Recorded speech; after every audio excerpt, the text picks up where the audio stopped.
大変な一日でな。すこぶる機嫌が悪いんだよ。Hello tout le monde, bienvenue dans l'ASP, le podcast qui parle de films asiatiques chaque semaine. Et aujourd'hui, on se retrouve encore une fois pour un film coréen, toujours en compagnie de Céline pour en parler. Hello, ça va bien? Ça va et toi? Toujours. Un film coréen? Ouais, c'est cool. Un remake de Volte-Face? Bah ouais, moi franchement, je te dis, je suis partante. En plus, je me suis fait la réflexion, c'est un trope que j'aime bien. Le côté switcher de corps et tout. Ouais, ça a été fait maintenant. Ouais, mais les films que j'ai vus ou même les séries où ils l'ont utilisé, à chaque fois, c'est des trucs que... Je dis que ça a été fait même maintes fois, mais j'ai pas... Bah, il y a eu... Ah si, il y a eu Freaky Friday, là. Freaky Friday. Après, c'est apparu plusieurs fois dans des épisodes de séries où oui, c'est vrai. Ils font souvent un truc comme ça. Dans Supernatural, il y avait pas un épisode comme ça? Ouais, si, je crois. Ouais, où les deux frères avaient... Ils ont échangé, puis je crois que ça revient corps. aussi dans les autres saisons avec d'autres personnages où ils s'échangent un peu tous. Après, mais j'ai c'est pas souvent... mais c'est vrai que ça se fait, c'est un trope, ouais. ouais. C'est un trope qui revient assez souvent. Et moi, c'est un truc que j'aime bien parce qu'en plus, il y a le côté de les acteurs, comment ils vont prendre les manières des autres personnages, des choses comme ça. Donc ça peut en plus amener un changement assez sympa dans l'écriture des personnages et tout. Même dans Scooby-Doo. Ouais, oui, même dans Scooby-Doo. Dans le dernier, le premier film. Ouais, on l'a vu il y a pas longtemps que les enfants, c'est pour ça que je me suis rappelé de ça. C'est vrai. Mais aujourd'hui, on est là pour parler de Devils, un film sud-coréen, disponible sur Shadows, exclu Shadows. Donc, je ne sais rien de ce film, à part que, oui, bah, je sais que c'est un détective, un criminel, peut-être un tueur en série, je sais pas, ils ont interverti leur corps, et donc ça va créer un Volte-Face 2. Je sais pas plus. Franchement, honnêtement, je sais pas quoi dire de plus parce que je n'ai rien. Et toi? Bah moi j'ai rien non plus, je te dis je l'avais mis un petit peu au pif parce qu'il fallait qu'on refasse un peu la liste. C'est vrai, film coréen, on a vu que notre liste était assez limitée. Assez mince. On voulait la réétoffer un petit peu. Et donc voilà, moi j'ai cherché un peu des trucs, j'aime bien voilà ce trope là, je trouvais ça sympa et donc un côté un peu aussi thriller. J'avoue que je sais pas du tout si on va avoir une partie fantastique, vraiment type incantation qui fait qu'on change de corps ou des choses comme ça, Aucune ou un idée. Truc vraiment technologique comme à la Volte-Face. Donc on va découvrir ça. En vrai, si vous avez des films coréens assez sympas à nous recommander, n'hésitez pas. Pas les classiques, on va dire, parce que les Park Chan-wook, tout ça, ils sont tous dans la liste. On a tout mis. On a tout mis. Tous les classiques, ils sont tous. On a mis quelques-uns, mais à chaque fois, c'était des films, on va dire, moyennas ou limite des téléfilms. Donc, c'est pas qu'on aime pas ça, mais c'est juste que on a très peu de temps pour regarder tout. Et on aimerait bien se faire des films assez cool à regarder. Et le problème avec le cinéma sud-coréen, c'est qu'il y a à boire et à manger. Aujourd'hui, il y a une popularité énorme. Bah, j'ai l'impression qu'en fait, ils font venir tout et n'importe quoi. Donc, ouais, après, je pense aussi, au début des années 2000. Il y a aussi ce que les gens attendent. Et donc, je pense qu'il y a un peu une trend aussi aujourd'hui où on va être sur un peu aussi des films à la drama, moi, je trouve. Oui, une esthétique et puis une façon de raconter après, un peu plus drama que... Ça me gêne pas parce qu'on en a fait quelques-uns, tu vois. Il y avait Marathon qui était, qui avait un visuel très drama et ça fonctionnait très bien. Complètement. Mais, tu vois, il y avait aussi 500 mètres sous terre qui était un peu moyennasse dans le genre survie. En fait, c'est juste pour dire c'est tellement populaire. Entre 2000 et 2010, en fait, on nous a fait venir vraiment tous les classiques, tous les grands films, des grands auteurs, des grands réalisateurs qui ont pondu tous quasiment des chefs-d'œuvre. Mais aujourd'hui, en fait, on fait venir un peu tout n'importe quoi parce qu'il faut du coréen, parce que Squid Game ces derniers temps, ça a percé, donc les gens réclament de plus en plus de cinéma coréen.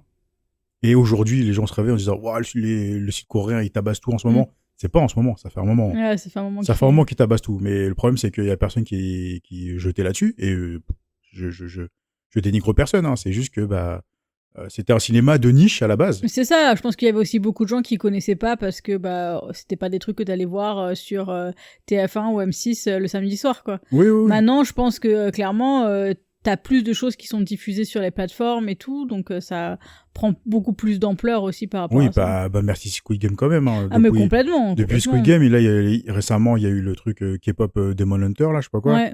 Donc, oui, ça fonctionne. C'est bien, c'est top. Mais moi, j'ai l'impression que, surtout sur Netflix, tout ça, il y a beaucoup de petits films qui vont sortir. J'en ai vu quelques-uns. Et à chaque fois, c'est du réchauffé, c'est du vu et revu. Pour nous, parce que nous, on en a bouffé pas mal. Mais les gens découvrent avec ça, alors qu'il y a d'autres films.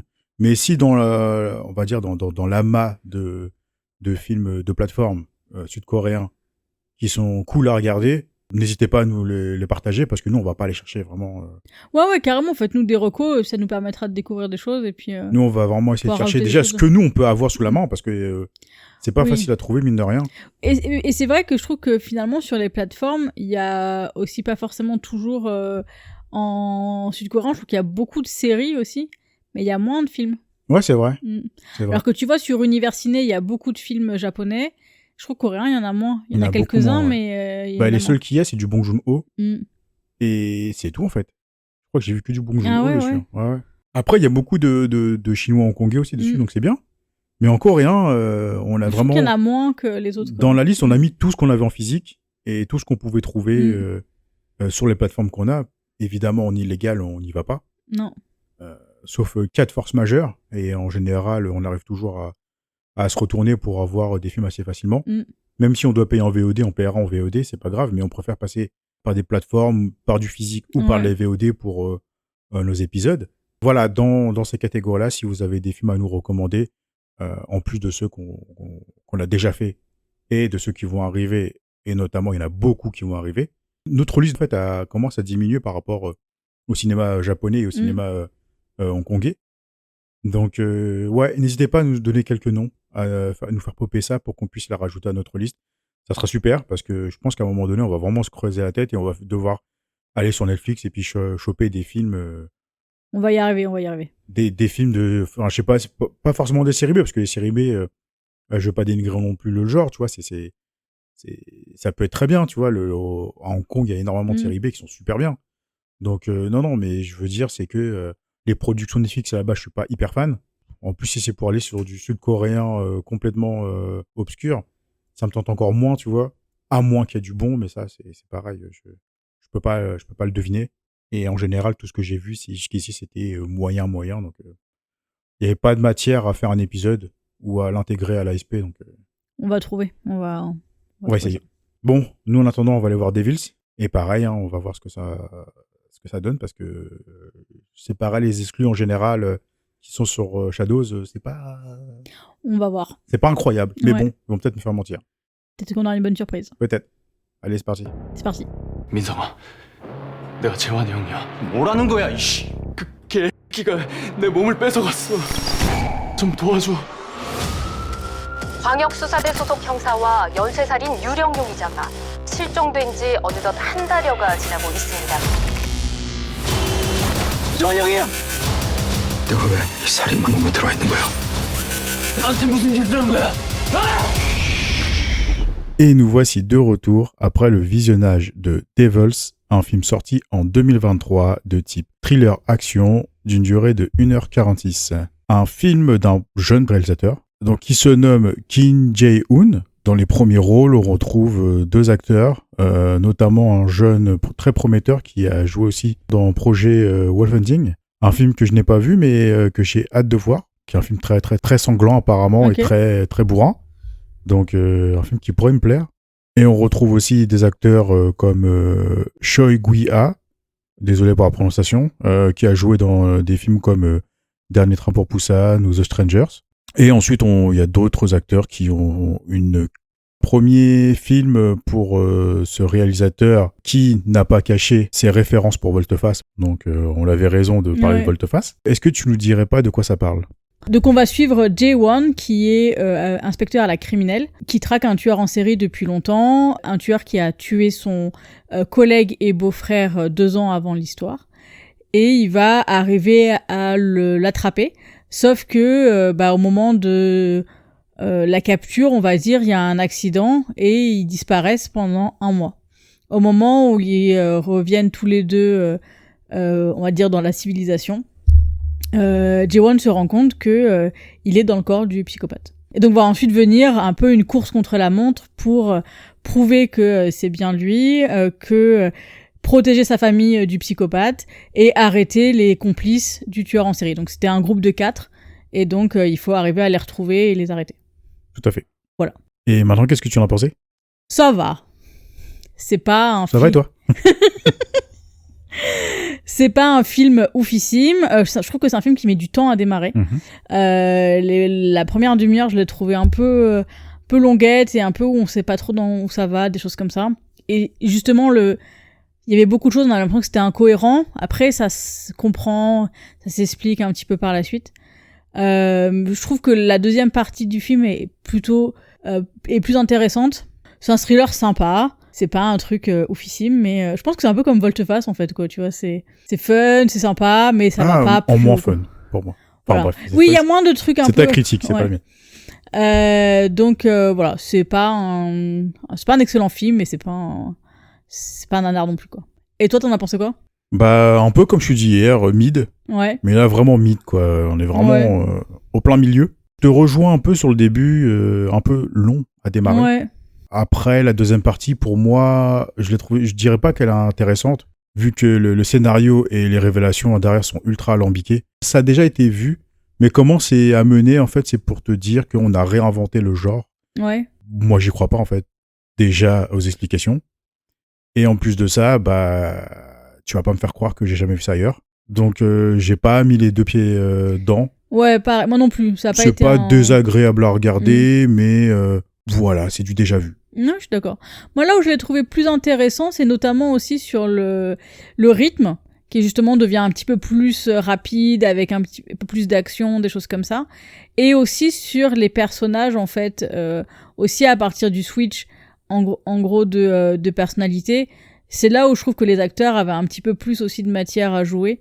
Et donc, il y a des choses qui sont plus intéressantes sur les échanges entre les acteurs, entre les personnages, qui au début je trouvais justement qui étaient assez plats et assez ouais, comme tu dis, vraiment long et inintéressant, quoi. Donc voilà, c'est pas je suis d'accord avec toi sur les révélations et sur l'histoire de manière générale. Il y a pas de choses extrêmement novatrices et c'est très alambiqué. On va dire que moi ça m'a suffi parce que je savais que ça allait être un film un peu dans ce genre là aussi, et donc qu'il allait pas avoir quelque chose d'ultra logique et ultra structuré ou quelque chose comme ça. J'ai du mal à expliquer exactement ce que je pense parce que effectivement ça reste un film qui est globalement moyen, donc je peux pas lui tirer dans les pattes, mais en même temps j'ai pas non plus des tonnes de trucs à sauver, quoi. Bah, c'est le genre de film, en fait, tu peux pas t'éterniser dessus parce qu'il est insignifiant. C'est juste un divertissement. Ouais, clairement. Et un divertissement qui va chercher sur Volte-Face, le restaurant le dit lui-même. Il a ses défauts, mais c'est des défauts qui sont assez fun. En plus, le genre body swap, on l'avait dit un peu avant, c'est en général, c'est ce qui revient beaucoup dans les comédies. Donc là, le reprendre dans un thriller, on va dire, néo-noir, pourquoi pas. Mais avec un scénario trop compliqué pour rien, surtout vers la fin. Au début, tu vois, ça suit assez facilement, mais c'est un peu long. Et ensuite, dès que t'as la première révélation, que je trouvais assez sympa quand même. Ouais, moi aussi. Et à partir de ce moment-là, en fait, le scénario va dans tous les sens. On veut amener des rebondissements sur rebondissements, des complications entre les personnages, tout ça. J'ai trouvé ça dommage. Après, c'est le défaut des premiers films en général, c'est que tu veux mettre trop. Ouais, je suis d'accord. Et là, tu sens que c'est un réalisateur qui a des idées, qui a voulu mettre toutes les références qu'il avait aussi.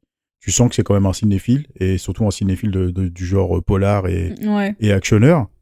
Tu sens qu'il a bouffé, on va dire, les bases du cinéma coréen des années 2000-2010, parce qu'il a voulu faire aussi son twist à la fin un peu violent et qui va t'emmener sur quelque chose où tu sais pas trop, tu vois.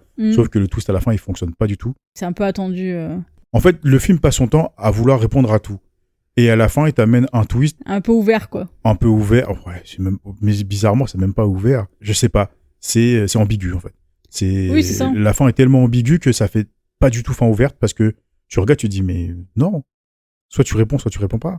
Surtout que tu passes ton temps à répondre à tout dans le film. Tant bien que mal, je veux dire, quand il essaie de justifier comment se fait le body swap, tu dis, bon, ok, tu vas pas chercher, on va dire, tous les détails, mais tu essaies de répondre plus ou moins par, on va dire, une théorie qui est la sienne et qui appartient au film, que j'accepte. Ouais, complètement. Mais le problème, c'est qu'à un moment donné, ma suspension d'incrédulité... Moi, je trouve que le principe du body swap, de comment il est fait, moi, j'aime bien le truc et j'aime bien justement ce que ça amène sur d'autres sujets, dans la partie manipulation de l'esprit et... Mais moi, c'est ce problème de manipulation-là qui m'a saoulé après. Ouais. Jusqu'à cette révélation-là où on t'explique comment les corps ont été switchés, j'accepte, tu vois, je comprends. Quelque part, l'idée, je la trouve intéressante. Mais à partir de ce moment-là, il rentre dans un jeu de manipulation, dans un jeu avec des croisements de personnages. Ouais. Là, j'ai trouvé ça beaucoup trop alambiqué et ça m'a presque sorti du film. Ouais, je vois ce que tu veux dire. Moi, comme je disais, j'aime bien effectivement le changement et ce que ça va apporter. Je trouve que par contre, effectivement, le dernier, un peu plot twist à la fin, pour amener justement cette fin un peu ambiguë, est trop rapide.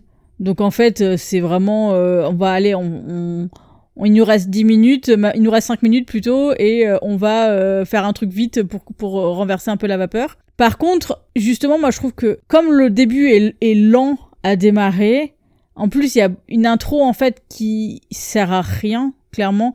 Ils auraient pu vraiment tailler dans le gras à ce moment-là. Je m'en souviens même plus de l'intro. Bah en gros c'est le premier, le meurtre de son collègue et de son demi-frère. Ah oui. Et donc tout ça, ils auraient pu vraiment couper complètement et juste montrer qu'il est, je sais pas, tiraillé encore 2 ans après par la mort de son collègue, qu'il est hyper protecteur avec son nouveau collègue et tout, quoi. Mais là, c'était vraiment voilà, un peu trop étiré. Et comme ça prend du temps, ça se met en place, le rythme un peu effréné après derrière, il est un peu bizarre en fait. C'est pas un rythme où on a complètement envie de se jeter dedans et on est attrapé complètement. On est encore un peu sur le bord, tu vois, avec ce côté de mais pourquoi tu m'as montré tout ça au départ ? Ouais, Et après, je pense qu'aussi, il y a des choses qui auraient pu être plus détaillées, notamment le body swap, notamment tout ce passage aussi sur le mois qui a été, où ils ont tous les deux disparu. Je pense qu'il y aurait des choses plus à creuser à cet endroit-là pour amener encore plus la manipulation des deux. Après, moi, j'ai quand même un truc que j'aime bien, c'est le personnage justement du psychopathe. L'acteur, je trouve qu'il joue très bien. Ouais. Et c'est aussi cette partie-là qui m'a le plus plu parce qu'il est mis en avant aussi en tant qu'acteur. Et voilà, c'est un élément qui est intéressant pour moi à souligner parce que c'est ce qui porte aussi beaucoup le film, je trouve. Je suis d'accord avec toi. Et moi, ce que j'allais dire, ce que je relève de positif dans le film, c'est le jeu des acteurs, les deux, enfin, on va dire la dualité entre les deux protagonistes, notamment sur le changement de personnalité, que je trouve bien joué pour le coup, parce que le psychopathe, il joue vraiment 2 rôles, et les 2 rôles, tu les vois vraiment distincts. Et l'autre, en fait, tu vois, il essaie de jouer au début sur un... Je veux pas trop parler parce que je veux pas me griller. Ouais. Et après, il commence à redevenir un peu le policier qu'on connaît. Ouais. Et tu vois, son jeu, je me suis dit, c'est dommage, lui, il est pas assez poussé. Ouais. Mais il y a une explication à ça. Arrivé jusqu'à la première révélation, j'ai trouvé dommage que le deuxième acteur, en fait, il soit pas, c'est-à-dire le commissaire, il soit pas sur la même longueur d'onde que son jeune partenaire, quoi. Ouais. Mais finalement, après la première révélation, je me suis dit, ok, non, c'est bien joué finalement. Bien joué. Mais je trouve qu'il y a quand même des petites fulgurances de maniaquerie et de psychopathie qui s'amènent. Mais c'est léger. Mais c'est léger parce que je me suis dit, ça marche pas. Tu vois, je l'ai vu, mais je me suis dit, ça marche pas. Mais il y a une explication. Ouais, et cette explication-là, finalement, je me suis dit, c'est pour ça que la première version, j'ai trouvé ça hyper intelligent. Ouais. Et ça aurait pu m'emporter jusqu'au bout. Mais après, la deuxième partie, je la trouve vraiment c'est trop exagéré, quoi. Ouais, moi, il y a des trucs que je trouve qui fonctionnent. J'aime bien aussi certaines relations avec le groupe, en fait, qui, par contre, je trouve, est pas assez développé. Parce que déjà, c'est quelque chose qui est assez rare d'avoir des groupes de tueurs en série. On est généralement plus sur des personnages assez solitaires. Ou sinon, si c'est en bande, ça va plus être des cambrioleurs ou des choses comme ça qui vont après avoir des pics de meurtre par opportunité. Là, je trouvais le concept de ce groupe-là. Donc le principe, en fait, c'est qu'ils font des snuff movies. Donc voilà, je trouvais que ça pouvait être intéressant de le développer un petit peu plus. Ouais, parce que le côté snuff, on l'a pas, en fait. C'est ça. Globalement, c'est un film, moi, je trouve, qui laisse sur sa fin, en fait. C'est-à-dire qu'il y a des bons trucs qui t'accrochent, il y avait quand même des idées, des propositions qui donnent envie d'aller plus loin, mais c'est pas entièrement exploité. Et je pense que, comme tu dis, c'est un peu le syndrome du premier film, en fait. C'est qu'il a voulu mettre beaucoup de choses. Il a aussi eu de l'inspiration de beaucoup d'autres films et tout, donc ça se sent.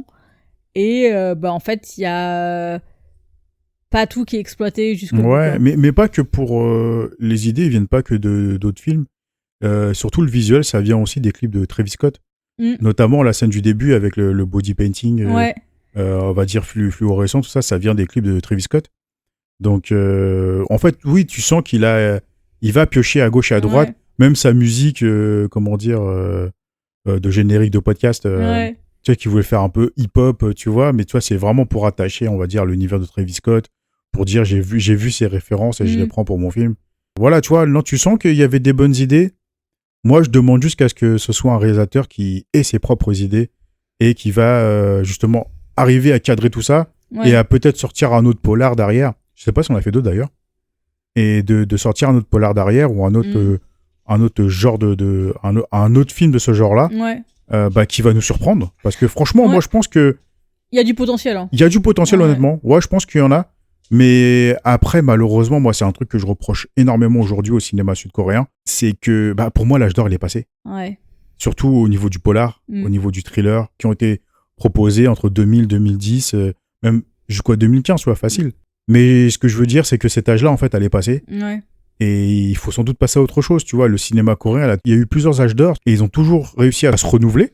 Ce que je demande, là, c'est qu'ils aillent vers autre chose et qu'ils nous reposent encore autre chose. En plus, ils ont le budget pour faire de grands films.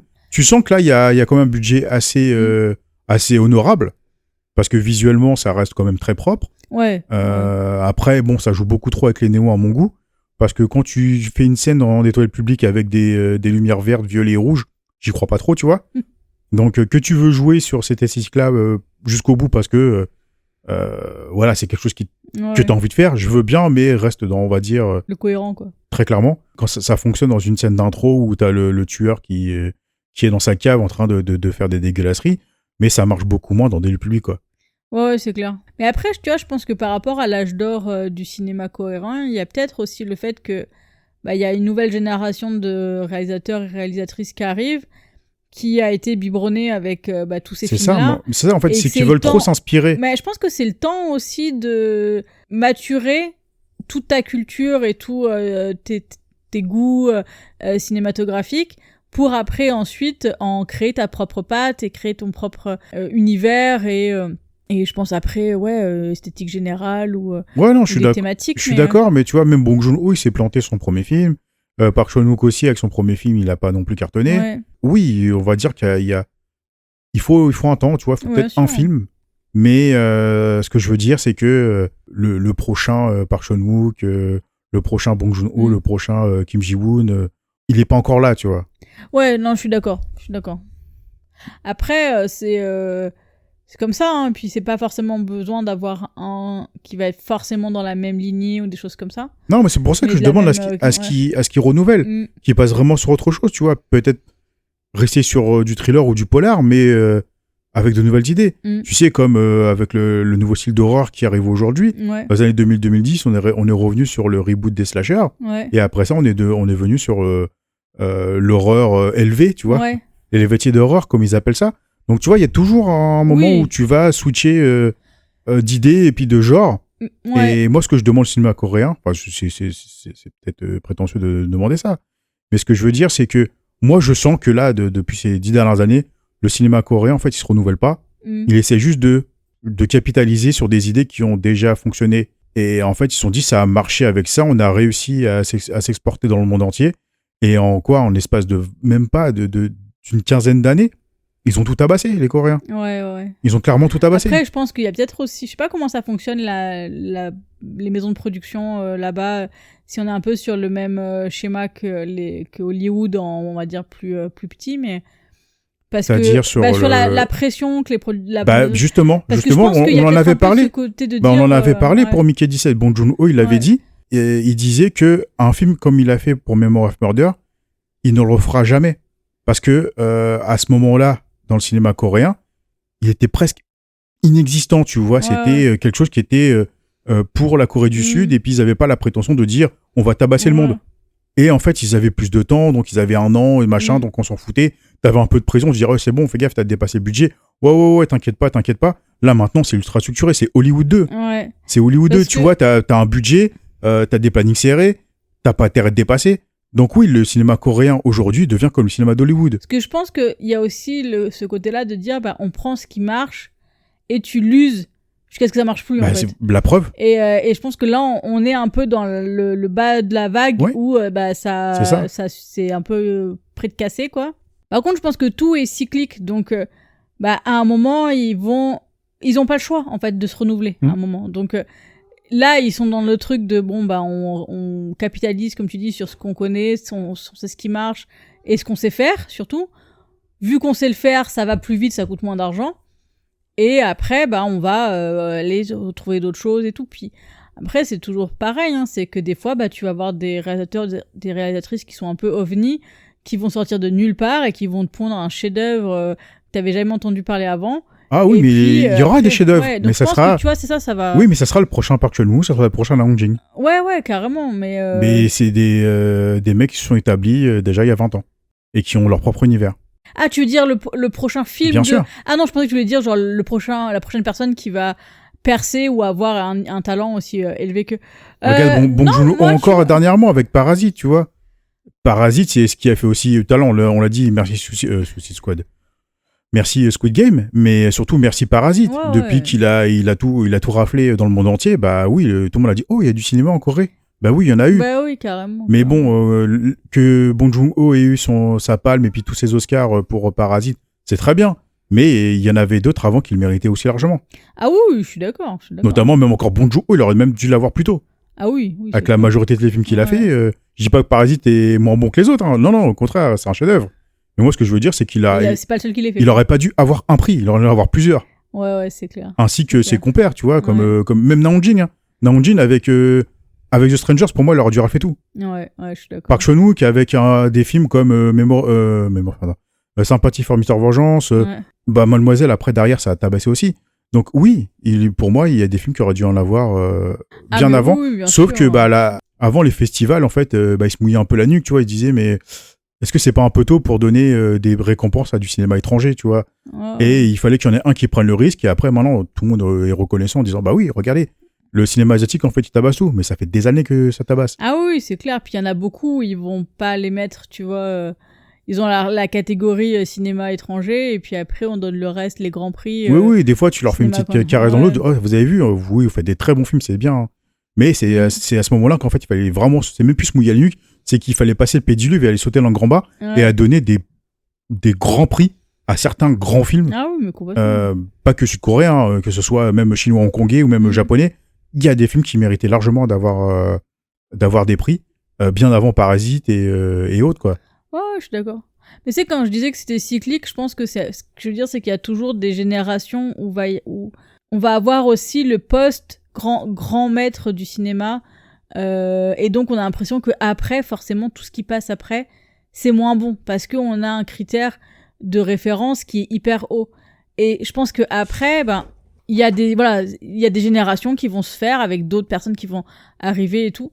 Donc moi j'ai complètement foi au cinéma coréen et je pense que c'est un cinéma qui... Moi c'est pas au cinéma coréen que j'ai foi ou non. C'est j'ai pas foi aux producteurs. Parce que c'est les producteurs aussi qui donnent l'argent. C'est les producteurs qui disent faites-moi ça. Vous avez 3 mois pour me pondre une répétition d'un film qui a fonctionné il y a 10 ans mais qui a pas eu de prix. Sauf qu'en fait il aurait dû en avoir et là il faut me refaire ce genre de film là pour qu'il ait un prix aujourd'hui, tu vois. Ou qu'il ait une reconnaissance aujourd'hui. Moi c'est pas le cinéma coréen qui me fait peur, c'est les producteurs. Et ce que je te dis aujourd'hui, le système de production en Corée du Sud, moi je le sens pas trop, quoi. Ouais, là-dessus on est d'accord. Mais ce que je veux dire, c'est que effectivement, ce sera pas forcément des choses qu'on va récupérer nous vite parce que ça risque de rester plus longtemps, on va dire, en Corée avant de pouvoir s'expatrier. Mais je pense qu'il y a toujours, et dans tous les pays, eu des personnes qui sont un peu en dehors du schéma de production ultra rigide et formaté type Hollywood. Donc je pense que en France c'est pareil.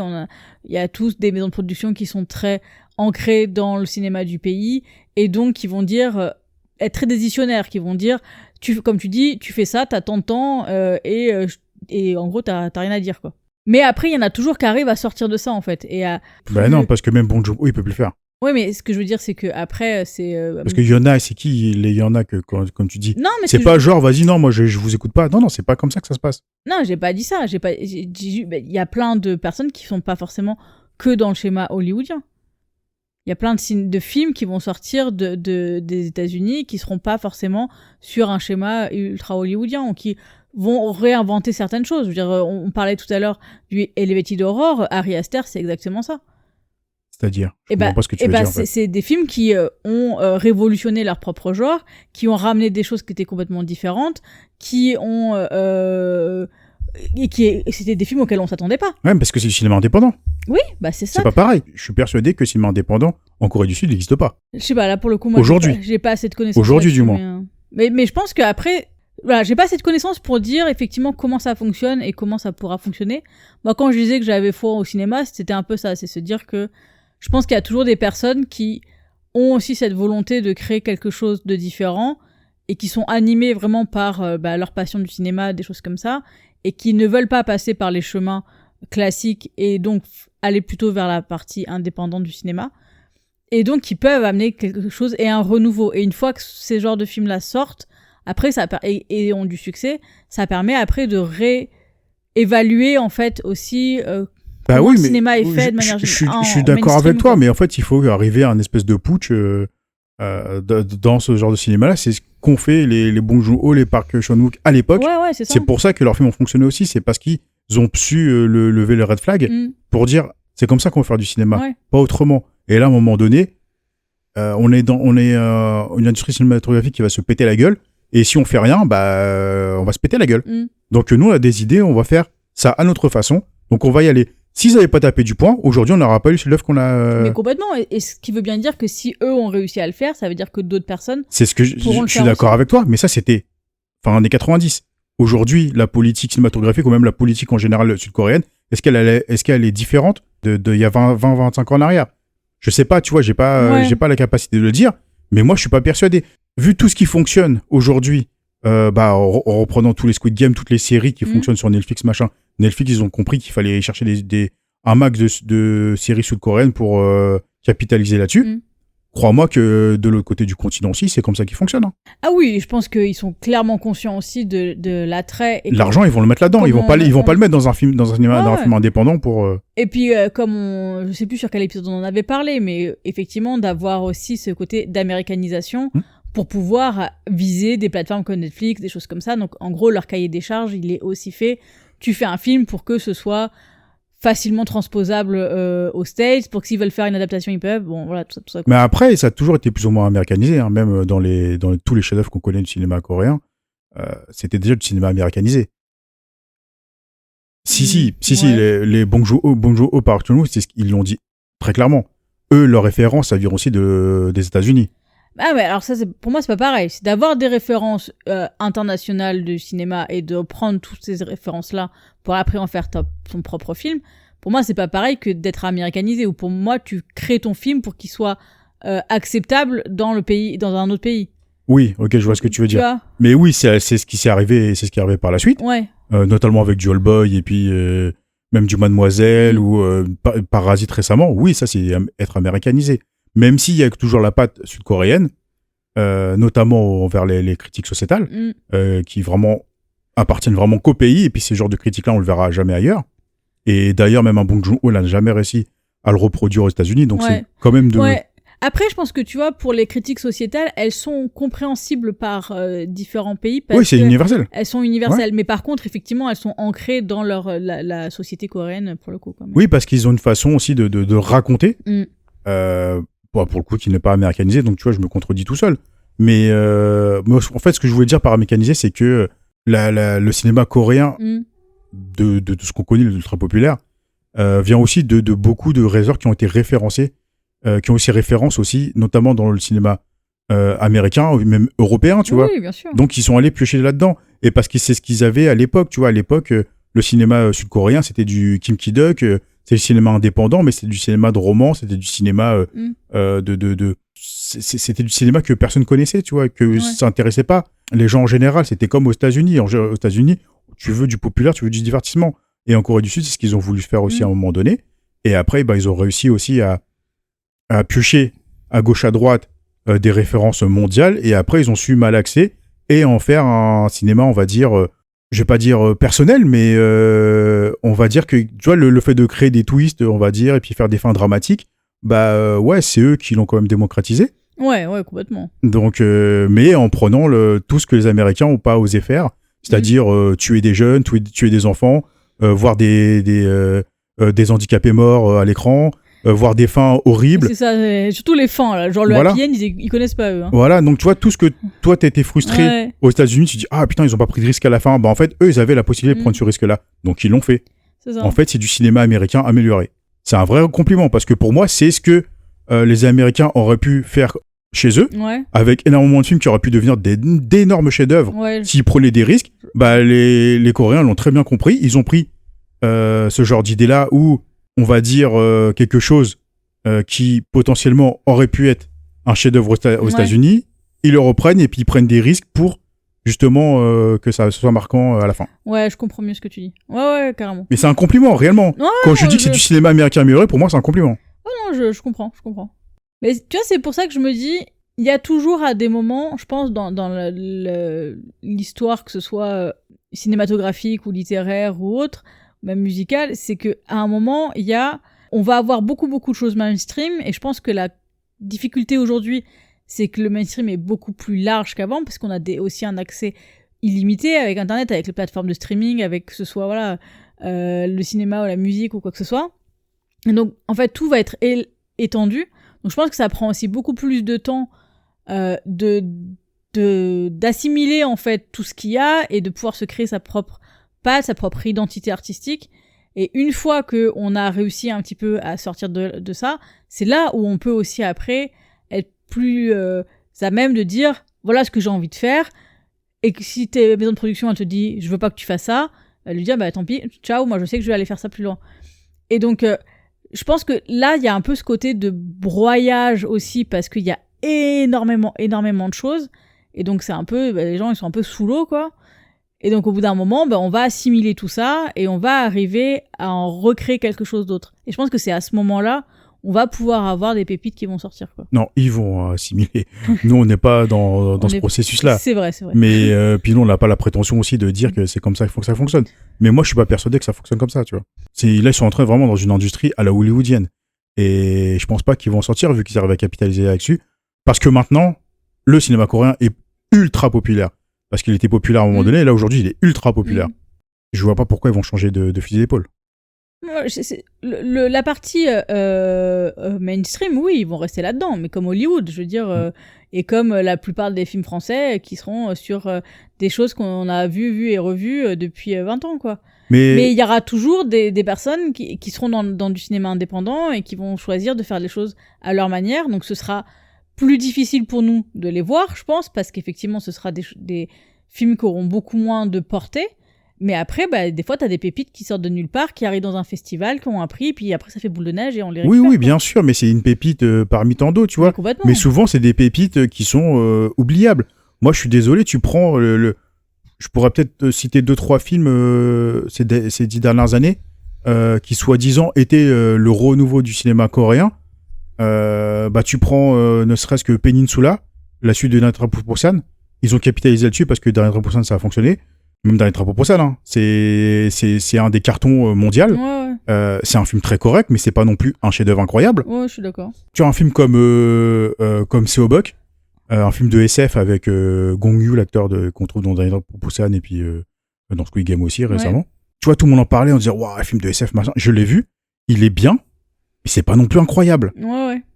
Et il y a plein de films comme ça, tu vois. Même récemment, tu regardes qu'est-ce que je peux sortir d'autre comme film. J'en avais un autre, j'ai oublié. Mais tu vois, c'est pas des films qui vont être marquants. Tu vois, il y en a un encore qu'on n'a pas vu, c'est Concrete Utopia, qui est sorti il y a 1 ou 2 ans. Et celui-là, c'est pareil, tout le monde disait, waouh, cinéma coréen, il est là, il va tout tabasser encore une fois. Je l'ai pas encore vu, mais à l'heure actuelle, j'entends pas parler. Ouais, tu veux dire qu'il est pas resté. Il est pas resté dans les mémoires. Quand il est sorti. Ouais. Et comme un film comme Seobok, tu vois, les 2-3 premiers mois, waouh, c'est film de SF de dingue, les Coréens encore une fois, machin. Non, c'est pas dingue, c'est pas incroyable. C'est pas mauvais, mais c'est pas incroyable, quoi. Ouais, non, je comprends parfaitement. Hein. Pour moi, c'est ça, en fait, ça fait ces 10 dernières années. Les films sud-coréens, en fait, c'est des gros blockbusters, ou alors c'est des gros films qui vont sortir, qui vont passer à travers les mailles du cinéma indépendant ou autre que nous, on peut pas voir de chez nous. Mais à chaque fois, tiens, je l'ai retrouvé, l'autre film. Tu reprends pareil, Exuma. Ouais. Exuma, il est sorti l'année dernière. Ouais, un truc dans le genre.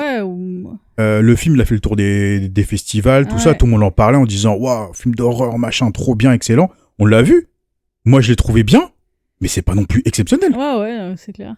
Bon, toi, t'avais moins aimé, mais ça, c'est autre chose. Moi, j'avais passé un bon moment, mais c'est pas un film qui m'est resté aujourd'hui, tu vois. Ouais, non, c'est vrai, je suis d'accord. Et c'est du film qui va te divertir sur l'instant, mais qui va pas te marquer sur le long terme. Ouais.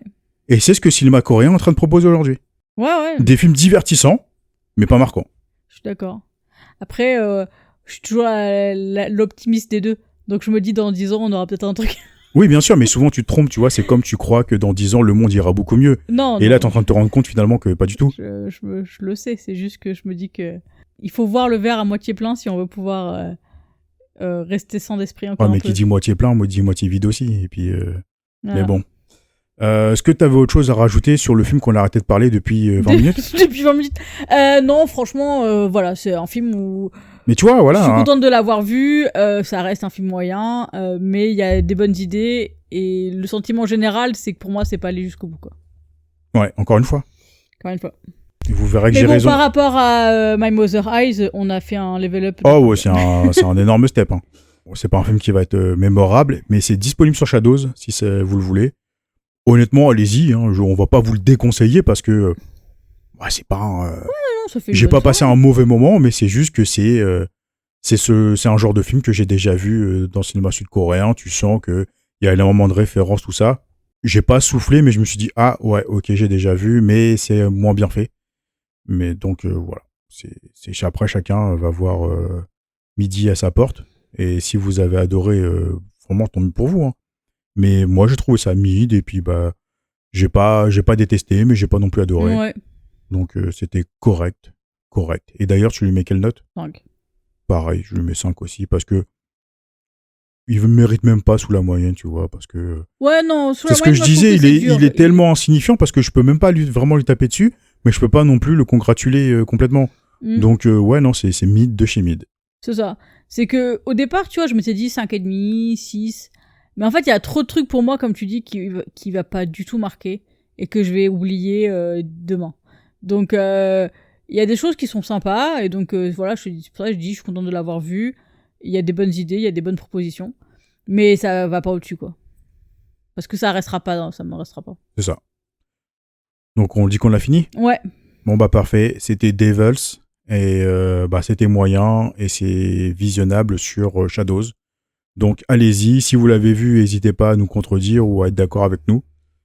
Et on est curieux de toujours savoir ce que vous en avez pensé, vous. Peut-être que nous, on est passé à côté aussi de quelque chose. Peut-être qu'on est passé à côté d'un futur grand réalisateur. Donc voilà, peut-être qu'on n'était pas dans un suivre, moment... hein, si on veut voir ce qu'il Non, en vrai, à suivre, oui et non, tu vois, je me dis que oui, il peut peut-être faire quelque chose. Mais s'il reste trop référencé...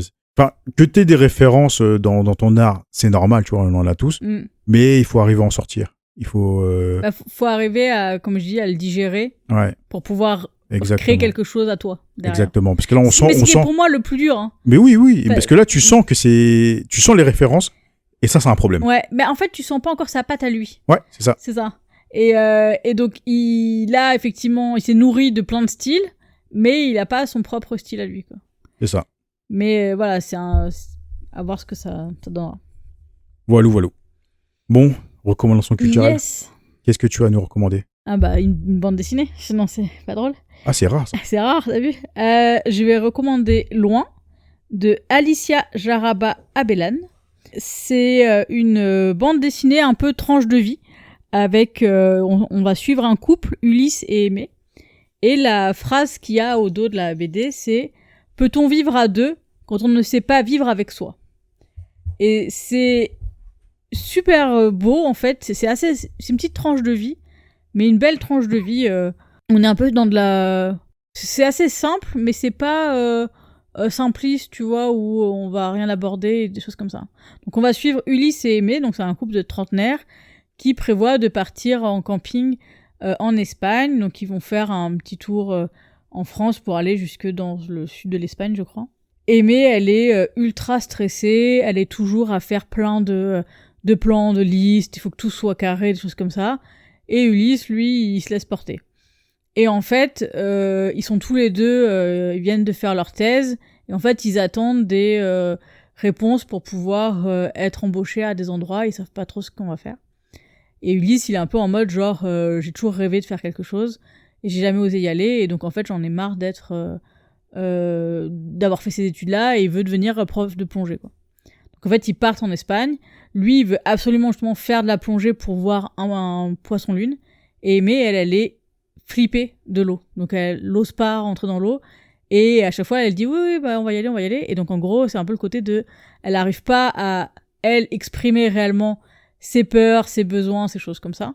Donc au fur et à mesure on va aller voir se distancer en fait, parce que bah ils ont plus les mêmes façons de voir les choses. Et c'est toujours bien amené, c'est toujours joliment posé, des choses comme ça. Les dessins sont très sympas aussi. Et au fil de l'histoire, ils vont rencontrer un petit vieux. Et pareil, il va un peu les faire se questionner mutuellement. Et voilà, c'est une jolie bande dessinée et que je recommande. Ça s'appelle Loin. Et toi, qu'est-ce que tu nous recommandes ? Alors moi, je vais vous recommander, pareil, encore un animé, vu que je suis dans ma période. Et je vais vous recommander l'anthologie de Tatsuki Fujimoto. Donc ça s'appelle l'anthologie 1726. Et 1726 parce que ce sont des histoires qu'il a écrit et dessinées dans sa période où il avait entre 17 et 26 ans. Donc avant les succès qu'on lui connaît aujourd'hui comme Chainsaw Man. Et donc oui, moi je l'ai pas dit, c'est l'auteur de Chainsaw Man, mais c'est l'auteur aussi des excellents Adieu Eri, Look Back, Fire Punch. Là actuellement ils ont adapté en série animée disponible sur Prime Video. Donc cette anthologie où en fait c'est plein de petites histoires qu'il avait écrites. D'ailleurs si ça vous intéresse, c'est disponible aussi chez Kazemanga, donc dans le rayon seinen. C'est en 2 volumes. Il y a un premier volume, c'est 17-21, et le deuxième c'est 22-26. Je vous les recommande très très très très chaudement si vous êtes fan de l'auteur. Et là en fait j'ai vu qu'ils ont adapté cette anthologie là en animé, et je vous conseille d'aller jeter un œil, ça vaut vraiment le coup. Il y en a pour tout le monde. Il y a des histoires assez sympas. Ça va dans l'univers très bizarroïde de Fujimoto. Donc il y a une histoire, on va dire, avec des humains qui se déguisent en poule pour échapper aux aliens. Pour échapper aux aliens. Tu vas y avoir une fille avec des cornes de diable qui va à l'école comme tout le monde. Va y avoir une histoire où un garçon se réveille un matin puis se retrouve dans un... je sais plus comment ça s'appelle le terme. La métamorphose... Amphi spontané, je sais plus quoi, là, un truc dans le genre. Quelque chose comme ça. Donc en gros, le syndrome de la métamorphose amphi, un truc comme ça. C'est ça, donc en gros, c'est un garçon qui se réveille un matin, puis en fait, c'est devenu une fille, puis en fait, il doit vivre avec, et il a une petite amie, donc t'as un peu cette histoire entre d'amour homosexuel ou non, des questionnements, tout ça. Et il y en a vraiment pour tout le monde. Il y a une histoire d'amour où t'as une déclaration qui doit se faire entre 2 jeunes, et puis à chaque fois, t'as des choses qui viennent interférer dans cette déclaration d'amour, jusqu'à un alien qui vient sur Terre pour annoncer qu'il va détruire le monde, mais sauf que le jeune, il est tellement déterminé qu'il s'en bat les steaks, qu'il y a un SDF qui veut le poignarder, qu'il y a un alien qui va détruire la Terre, il veut pas se laisser faire. C'est pour montrer un peu l'univers, mais vraiment what the fuck de Fujimoto. Et là, c'est disponible sur Prime Video. Franchement, vous pouvez regarder dans le désordre, c'est pas des histoires connectées. Et voilà, je pense qu'il y en aura pour tout le monde, et c'est super, super bien. Ouais, l'animation est super aussi. Je trouve que ils ont trouvé un style qui colle bien à l'univers de Fujimoto. Il y a des épisodes vraiment très colorés, avec des musiques assez humoristiques, et des fois avec des grosses tensions. Donc non, je trouve qu'ils ont bien cerné son univers, et ils l'ont bien retranscrit dans cette anthologie, que je vous conseille, que ce soit en animé ou en manga. Ouais, en plus, c'est des épisodes courts, donc ça se passe... Oui, ça dure entre une dizaine de minutes et 20 minutes selon les épisodes. Et voilà, s'il y en a un qui vous entend plus que l'autre, allez-y. Ouais. Parce qu'il n'y a rien qui se suit, il n'y a pas de fil rouge, c'est juste des histoires à part. Puis moi, j'aime bien le côté un peu surréaliste, quoi. C'est vraiment... il pousse le truc jusqu'au bout, même si ça en devient justement absurde et tout. Et en fait, c'est ce qui fait que ça fonctionne. C'est que c'est ça. Il y a pas de limite de faut que ce soit réaliste dans cohérent ou non, c'est ceux qui connaissent Chainsaw Man, vous avez plus ou moins un peu un aperçu de son univers, et surtout que moi j'adore parce qu'il a un univers très cinématographique, il adore le cinéma et il le fait ressentir dans ses œuvres, et notamment même dans les anthologies. Donc allez-y, les yeux fermés, franchement ça vaut le coup. Très bien. Ça y est, c'est terminé. Maintenant, il faut qu'on aille décider. Ah non, on décide pas, c'est la pioche qui décide, qui va nous orienter vers notre prochain visionnage. Et ça va être tout de suite. Tu nous fais un petit décompte? Yes. 3, 2, 1. Beyond the Infinite 2 Minutes. Ok, donc c'est encore une fois du Shadows. Ouais. Je crois qu'on va appeler notre podcast Shadows. Shadows Podcast. Ouais. Ça fait 3 films d'affilée là. Ouais, c'est clair. Et on va le rentabiliser l'abonnement. c'est bien. Écoute. Depuis le temps qu'on laisse l'abonnement. Shadows, hein, si vous passez par là. Ouais, depuis le temps qu'on laisse collab. l'abonnement. Bon, heureusement que je regarde d'autres films quand même à côté. Oui, donc du coup, c'est un petit film japonais que j'avais déjà vu. Ouais, moi je l'ai pas vu. Moi. Et On en avait parlé. ouais, j'avais mis parce que je me suis dit ça peut être un épisode assez chill. Vu que c'est un épisode, on va dire, tout doux, tu vois, ça dure qu'1 heure. Moi, tu m'en avais parlé et tu m'avais dit ça, c'était un film sympa, et en plus, tu pouvais pas trop m'en dire pour pas justement trop me spoiler le truc. Ouais, donc on en ouais. avait discuté pas mal, mais je sentais que tu pouvais pas Bah, en fait, tout me dire. Tu m'as dit, allez, on va finir par le voir. En fait, c'est diffusé, puis je me suis dit, ça peut être un exercice sympa pour nous d'en discuter, parce que ça reste un film uniquement en plan séquence. Ouais. Et avec des répétitions, tout ça, donc je me suis dit, tiens, ça peut être intéressant d'en parler, vu qu'en plus, ça reste quand même, on va dire, un film assez technique dans son ensemble, même si ça dure qu'1 heure et qu'il y a un décor, et tu sens que c'est fait entre potes, et que, en plus, je crois que le film, il est filmé avec un iPhone. Donc, je me dis, ça peut être intéressant d'en débattre, et puis surtout que toi, tu le découvres aussi, parce que carrément. moi, j'ai trouvé ça assez cool, tu vois, je trouve pas ça parfait, mais je trouve ça assez cool. Tu nous diras, toi, ce que tu en as pensé, et puis, moi, je pourrais vous dire un peu plus après un deuxième visionnage. Ouais, j'ai hâte de voir ça. On va aller voir ça, et puis on vous revient rapidement pour vous dire ce qu'on a pensé de Beyond the Infinite 2 Minutes. Allez, bye tout le monde. Bye.